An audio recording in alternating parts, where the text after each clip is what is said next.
Yamaha BS6 155cc এরক্স model. তো এই গাড়িটা কাস্টমারের ডিমান্ড ছিল যে এই গাড়ি নাকি কোনো মিস্ত্রি সার্ভিসিং করতে হবে না শোরুম ছাড়া। তো এটা একটা জিনিস কি, সাগরের মধ্যে এই 1 নম্বর গাড়ি, যে এই গাড়ি সাগরে একটাই আছে, দ্বিতীয় কোনো ব্যক্তির কাছে আমি এখনও পর্যন্ত দেখিনি, হয়তো আছে কোথাও, তো আমি দেখিনি। তো নদীর ওপারে অনেকগুলো আছে।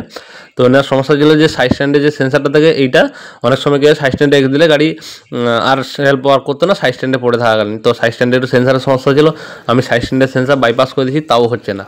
তো না হওয়ার কারণ হচ্ছে যে সাইড স্ট্যান্ডে বাইপাস করে দিয়েছি, তো পুরো কভার সব কিছু খুলে নিলাম। তো fuse box, battery, self relay, কার্ডর যা কিছু থাকে, 2টো ফিউজ বক্স দিয়েছে, সব কিছু দেখলাম সব ওকে পারফেক্টলি, কোনো কিছুতে কোনো ইস্যু নেই। তো মেন সমস্যা ছিল কিন্তু সুইচটা। তো সুইচে এখানে সালফার পড়ে গেছিলো, সালফার পড়ার কারণে সেলফ ওয়ার্ক করছিল না। তো আমি প্রথমে ডাইরেক্ট করে দেখাচ্ছি।